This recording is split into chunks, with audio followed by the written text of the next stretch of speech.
Health Potion Podcast. I'm your host, Danny Martinez, and this is part 2 of Depression Quest.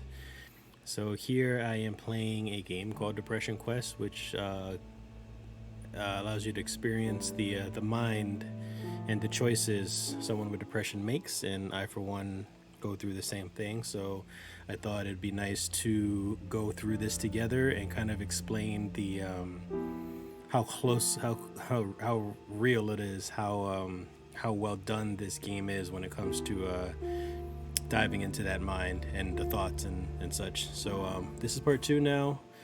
Right now, we're home after a day after a party, and mom's visiting, and she's asking if you're okay, and I had a couple of choices as to whether I should tell her the truth. Should I just avoid it? Should I just tell her I'm fine? A couple of different options. So at this point right now, if you guys want to go through the rest, the beginning of the experience, check out part 1 first so you guys know what I chose before and kind of explain why I chose those things, and what goes through my mind, why I chose those things. So yeah, this is the second part right now, so we're leaving off with that. I'm okay, Mom, really. Thanks for worrying about me. Your mother looks at you from across the room with furrowed brows, and you wonder if the tone in your voice was the least bit convincing.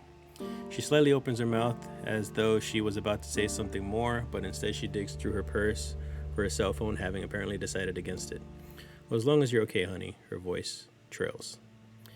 As your mother returns to what amounts to more or less small talk, you realize that this part of the conversation has happened a lot recently. Someone will express some concern for you or ask if you're okay out of seemingly nowhere. You tend to find that it's simpler to just declare that you're okay than find the right words for complicated and murky feelings. Besides, since none of them are in reaction to a specific event, maybe you really are okay and just complaining about nothing anyways. Sometimes when you insist that you're okay to those who ask, you have to wonder if you're trying to convince them or yourself. It's a lazy Sunday morning. You are idly clicking around online as your phone rings. Sam, a coworker of yours that you're friendly with, asks how you are and makes hurried small talk with you. You typically only ever talk to him on the phone when one of you needs a shift covered, so it's slightly awkward. You're waiting in anticipation for him to ask you to come in at short notice while he veers the conversation in a completely different direction. How do you feel about cats? He asked. Mine had kittens a few weeks ago, and I'm having an awfully hard time finding a home for the last one of the litter. You don't have any pets, right? It takes you a moment to process this new information, and you're caught off guard as he begins to earnestly try to sell you an idea of taking a cat at the last minute. It's not something that you had specifically considered before, and he seems fairly insistent. She's a real sweetheart. She really loves people. She's got all her shots already taken care of, and the vet said she's healthy as a horse. I could bring her over by your place tonight if you're interested. You look around your apartment and try to picture a cat in it as he continues to tell you about how cute she is. You tell him that this is all kind of sudden and that you don't have anything for the kitten set up here. Oh, don't worry about that. I could bring over a litter box and food and all that, since you'd really be helping me out in a fix. It's the least I can do. I just don't want to have to put her in a shelter. You can't help but feel like you're being guilt-tripped, but you decide to give it some serious consideration. It does get awful lonely around your apartment, and it might feel less empty with a cat around. However, since you've been feeling so down, it might not be such a good idea to take on a responsibility of a cat, even if they are fairly low maintenance. What do you do? Damn, they took away 2 of my options. Okay. Number 1 is take the cat, knowing full well that you can take great care of it. That's crossed off, so I can't pick that. Number 2, decline. Even though you'd be totally capable of taking care of it, you're not much of a cat person. So I can't say yes or no, like straight up. Okay. Number 3, become a cat owner. You could use a companionship. Number 4, decline. You're not in a good enough place to be taking on more responsibility right now. Number 5, decline. You don't like cats. If this was a dog, I'd have more trouble with it. I'm more of a dog person. Nothing wrong with cats, but I don't like the attitude of cats. So I'd probably just say no, I don't like cats. And I don't want to ripping stuff up. I think that's another thing about cats that I worry about is ripping stuff up. You can't really train them the same way you can with dogs, at least from what I know, from my own knowledge. So I would just say I don't like cats. You've never been a fan of cats. You feel like they all hate you, and you figured you have enough hate coming from your own inner monologues already. Oof. I'm sorry, I just can't right now. I hope you find a good home for her. You sit through a few more sales pitch statements that border on guilt trips and rebuke them with fabricated excuses about your landlord not allowing pets before your coworker gives up. And thanks you anyway. You wish him luck in finding a home for her. As you hang up, you feel pangs of guilt as you imagine him having to put her in a shelter. The next day at work, you run into your coworker and breathe a sigh of relief as he informs you that he was able to find a good home for the kitten. I'm glad. Okay. I'm glad with that. I probably would have felt the exact same way. I probably would have worried about the cat, about putting it in a shelter. And I probably would have felt the same way actually about the the inner monologues of hates and stuff like that, and how the coworker felt, how the cat felt, just all the what ifs and negative outcomes, that all go through my head. It's late Friday afternoon and quitting time is just around the corner. A bright, clear day is giving way to a still, temperate evening. You can hear your coworkers all around you, anxiously making plans for their evenings and weekends. But you're really looking forward to just going home and resting after what's turned out to be a very long and taxing work week. Just before the end of your shift, you get a call from Alex. It seems a group of your mutual friends are headed out to a nearby pub for dinner and drinks to celebrate the end of the week, and they want to know if you'd like to come along. You tentatively tell her that you're emotionally exhausted from the work week, and a social outing like that would just take too much out of you today. You encourage her to go and have a good time since you know it's been a while since she's gone out with friends, but the effort feels futile since you know that she isn't going to go without you. Yeah, it's the people pleasing aspect. So you're gonna end up going, aren't you? A couple hours later, the two of you find yourselves in a familiar position, on the couch watching a comedy show on Netflix, a box of pizza open on a coffee table in front of you. As you look across the couch at her, you start to feel anxious. You feel bad about effectively forcing the two of you to stay in tonight again. Where you're always appreciative of your partner's effort to take your feelings into account and help make sure you're socially comfortable, you sincerely worry that you're holding her back from enjoying a more fulfilling relationship. While she does seem to enjoy spending time with you, as the two of you sit in comfortable, almost content silence watching old shows you've each seen 2 or 3 times before, your ever-increasing fear that your relationship is becoming one-sided weighs more and more heavily on you. You feel more than ever like a burden or a ward to her, and it's virtually impossible for you to see what value you could possibly offer to her in return. Worst of all, this nagging fear has made you feel more self-conscious than ever, withdrawing even ever inwards, and you started to pull away even from Alex herself. What do you do? Let's read the options first. Number 1 is crossed out, so I can't pick this. You know, despite the bad times, your girlfriend sincerely loves you. Relationships are a two-way street, and you resolve to always be there for her like she has been there for you. Can't choose that. Number 2, tell Alex how important she is to you and enjoy your evening. Can't pick that. Number 3, ask Alex if she's happy with your relationship. Number 4, don't say anything. You're already worried about her being upset with you. So yeah, this is one of the difficulties of relationships with someone with depression. How do I explain this? You're self-sabotaging when you go through this mindset that this person's going through right now. You start to self-sabotage your relationship, and you don't mean to. Sometimes you don't mean to. Sometimes you would do it on purpose. Other times you're not. But this is what you're doing in your head, is self-sabotage, because you don't feel like you're good enough. You'll never feel like you're good enough. There's always be a little bit of something, a little bit of an event, or a question that may have been asked, and you just spin it into this crazy, out of proportion, negative thought that just you start to dig yourself into that hole of what if, and maybe I shouldn't anymore. I'm wasting this person's time. Lots of things. So I have been there before, lots and lots of times.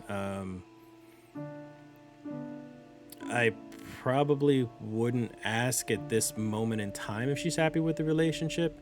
I'd probably just ignore it and wouldn't say anything, and I would probably even dwell on it even more, making it worse.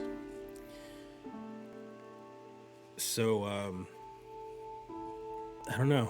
That's a tough one. I'd probably, I'd probably let's do number three. Maybe I'll be ballsy enough to actually ask. You look over at Alex, who hasn't noticed you watching her yet, and you try to parse the expression on her face. You worry that it's one of sheer boredom and bare tolerance. You wonder if she's thinking about all the fun things she could have been doing tonight if she wasn't trapped on this couch with you, ordering from one of the same 3 takeout places that you always order from. A sense of disappointing her creeps over you as you picture what the night could have been if you just accepted the invitation she had made earlier. I know this is a pretty boring Friday night for you. Are you really happy being with me, being like this? She turns to look at you, forehead wrinkled. Why do you ask me that so often? Oof. Yeah. Oof. You feel her body stiffen and pull away from yours just a little. Well, I mean, you start but are unable to try and think of how to answer. Yeah, you see, this is one of those things with someone that doesn't understand depression, especially like, a spouse or a partner, whoever it is that you're dating. If they don't understand it, they're not going to understand why you question the same thing all the time, because you'll always question it. You'll always worry, and it takes a lot for you to feel better about it, or for you to just be okay with, I guess, how you're supposed to be feeling, which is just enjoying the moment. You should be enjoying the moment. You should be just have fun, appreciate that she's there with you. If she has something to say, she will say it, and if she doesn't, then she doesn't. That's pretty much it. And it took a while for me to learn that, and I still get that every now and then.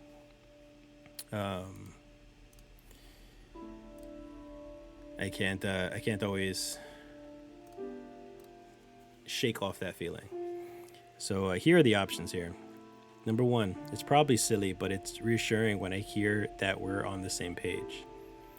Number 2, I want to make sure I'm right for you. Both of those are crossed off, so I can't choose those. Number 3, I know it's not what you'd usually be up to. Number 4, I don't know. I guess I kind of worry that you're getting bored sometimes. 5, never mind. I'm leaning between 3 and 5, mostly because you can already tell that she's being upset, and I feel like me saying anything else will escalate into either a conversation I don't want to have or a fight. So I'd probably say never mind, thinking that'll be okay, and I know from experience that's not going to be okay, that it might actually make things worse but just brushing it off and just forgetting about it, or trying to forget about it, because she's not going to now. At this point, you've already opened up those floodgates, so it's not going to be okay.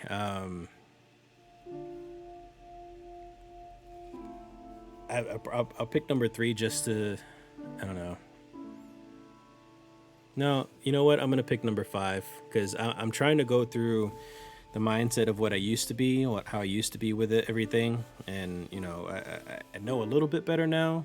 Not to say that, I'm cured in any sense, that I still don't go through it, because I do, but I'm a little bit more aware. But back then I wasn't. So I would probably say never mind and try to brush it off. Never mind. Okay. This is far from the first time you've had this conversation with her, and it's one that plays out the same way every time. You explain your fears of being worthless. She tries to tell you that she doesn't see you that way. You insist that she is biased or just being nice to you because she is your girlfriend, and she gets frustrated. It never resolves. Nothing new is ever said, and rarely do you feel reassured by it. Forget about it, you mumble. You don't have the energy for that particular argument tonight. She seems to feel similarly as she runs her fingers through your hair and settles in next to you. Ooh, okay. The weight of an unspoken, unresolved issue in your relationship joins you in the room for a little while, but you dare not pick it up for the rest of the night. Ooh, you dodged a bullet there. All right.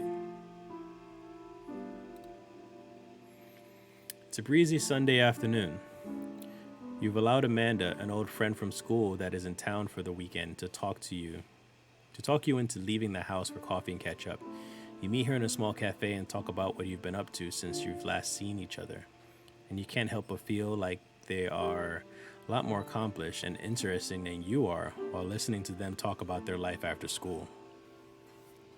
When it's your turn to brief them on your activities, you feel anxious and ashamed and give a very abbreviated version.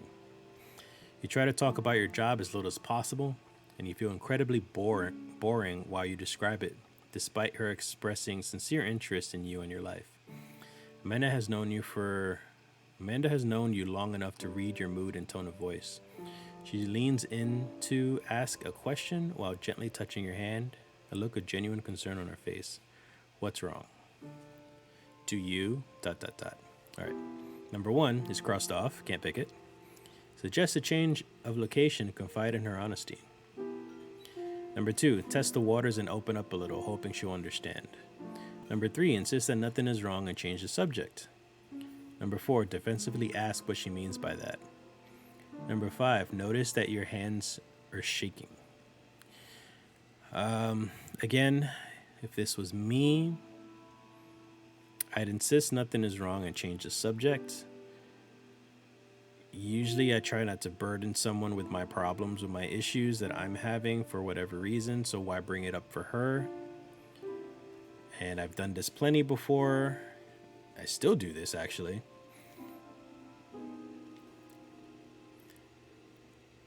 So I'd insist nothing is wrong and change the subject. You feel incredibly anxious and put on the spot as she leans forward. You consider talking about it, but what exactly would you talk about? Where would you start? She'd probably just think you were complaining about nothing anyways. No one likes a whiner.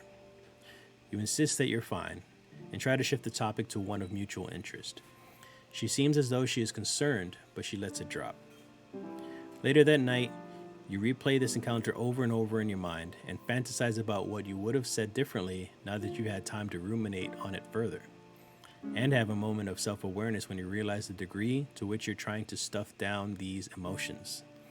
You get very little sleep that night. Yep, reflecting more on something shoulda, coulda, wouldas.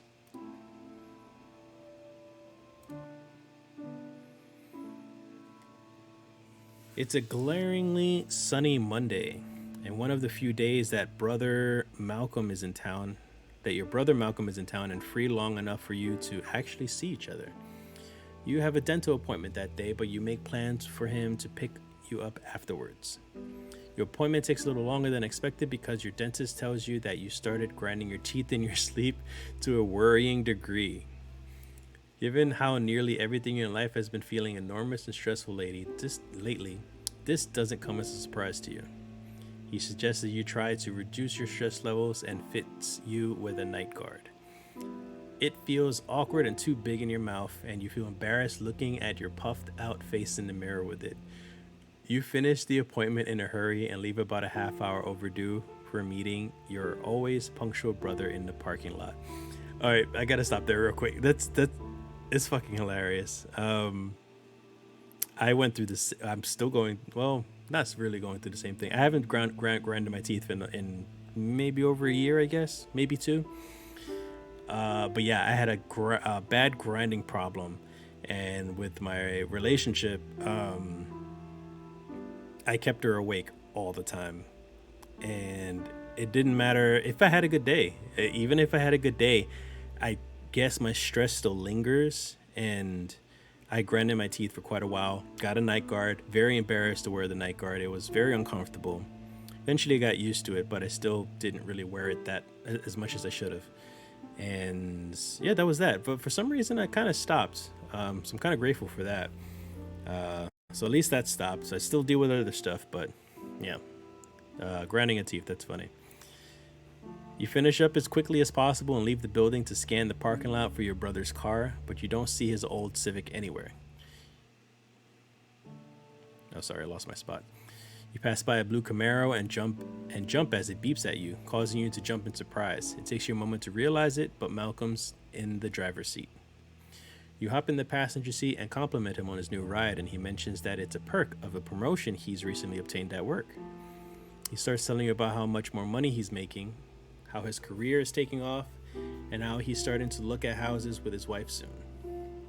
You clutch the bag containing the night guard in your hand and feel yourself clench your teeth as you think of your crummy apartment and how long it's been since you've been able to take a day off of work without having to worry about making ends meet.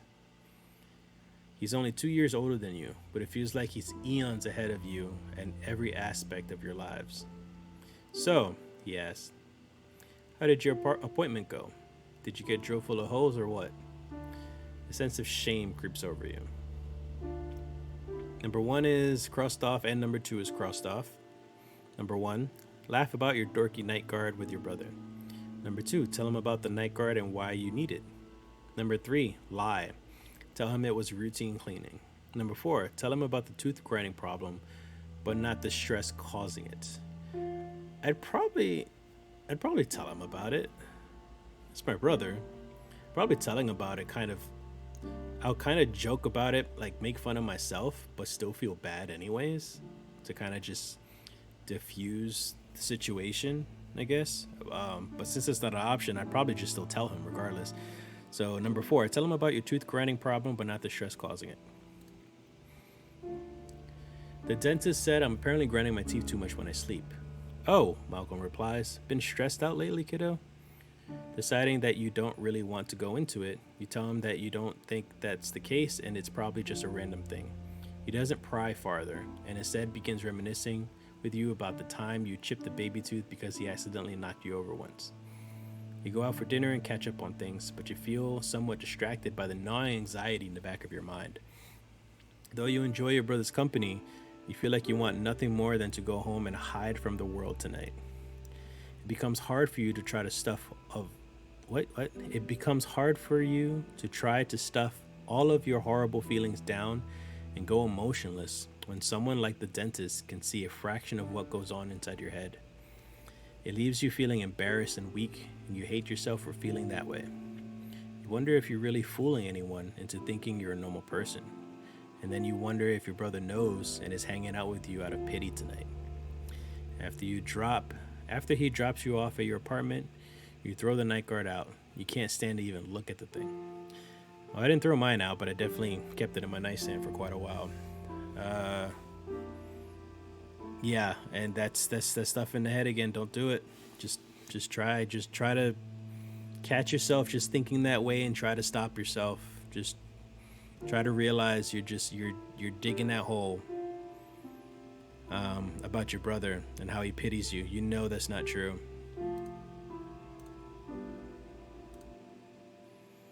It is early on a Wednesday morning. Lately, you've discovered a nasty habit of waking up 10 to 20 minutes before your alarm rings, and unfortunately today is no exception. You lay in bed each minute ticking closer and closer to wake-up time and passing on a swelling wave of ever-encroaching dread. Sooner than you would like, your alarm blares with caustic inevitability. You frantically pound the snooze button and then retreat under the blankets as if the warmth of your comforter can shield you from the passage of time. You almost always have a difficulty rising from bed, but today that simple task seems nothing short of Herculean. After several snooze cycles, you decide that you just can't deal with work today. You're incapable of even rousing yourself from bed, let alone going into work and having to force yourself through a work day. Not to mention you've snoozed so many times that it would be impossible to make it on time now anyways. What do you do? Number one, hop out of bed and start getting ready for work. You'll be late, but it's better than not going at all. That is crossed out. Number two, head into work. At least you can leave early if it gets too unbearable. It's usually not an option with work, but that's crossed out too, anyways. Number three is the only option it's given me. Call your boss and tell him you're sick and won't be in today. Hell yes. So this is actually a common problem with anybody. Is always that feeling of dread of going into work, and if you could even put yourself in those shoes and think that way, you can get the littlest, at least the littlest bit of a feeling of how depression works. So just think of that moment when you want to call out of work, or when you have called out of work because you just can't get out of bed, you just can't go to work, and multiply that by every little action that you would have to do throughout the day. That's how it can be sometimes. So that's just the start of it. Just calling your boss and tell him you're sick. So yeah, I've had that problem many times. It's hard for me sometimes to maintain a good attendance with some jobs if I feel like I'm not being, I guess, challenged, or if I'm not happy with the staff there, I can't get along with anybody, or I'm not really socializing with anybody. Sometimes it's me being in a restaurant industry, and a bartender, server, manager. I've done all that before. It's also what makes it hard is the customers, the guests. They're probably the worst, actually. To be honest, they're probably the worst part. Well, sorry, not the worst part. I should say it's more of a, they can make the job the most difficult, because obviously it's your job to please them. That is the whole point of the job. It's a service. It's a service industry. But sometimes it can be too much. Sometimes it's out of your hands and it's all taken out on you. Customers can be very toxic to the environment, to your work environment.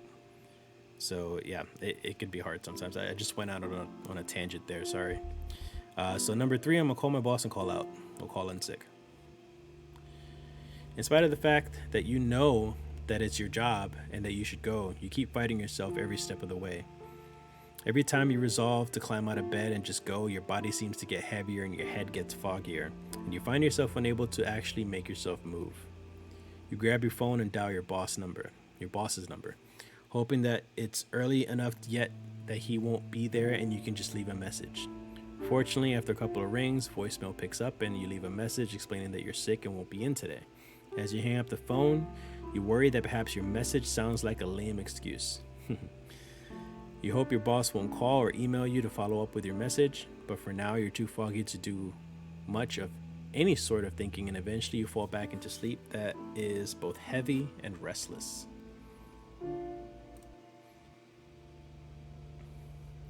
When you wake up the next morning, short of feeling well rested, you actually feel more stressed out. While it's definitely nice to get a break from work, you're now faced with a new problem you hadn't considered before. You still have to go to work today. While you aren't having the same problem physically getting out of bed like you were having yesterday, the prospect of having to face your boss after missing a day of work does not seem appealing in the slightest. That's anxiety.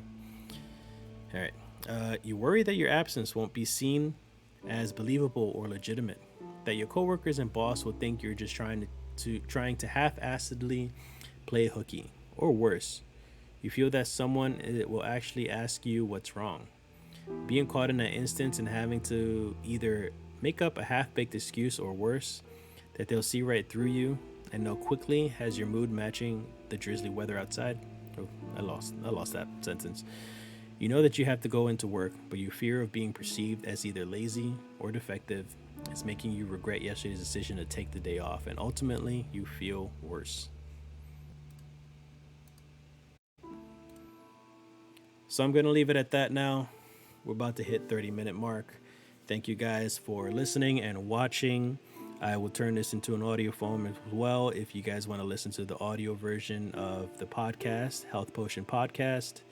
Check out the Health Potion Podcast Instagram. I have Twitter, which is I just made myself, so there's actually nothing on there. But if you have any questions, you can email at thehealthpotionpodcast@gmail.com.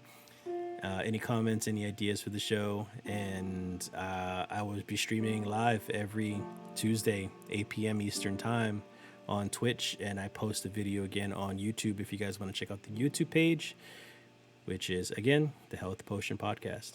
I will see you guys next week.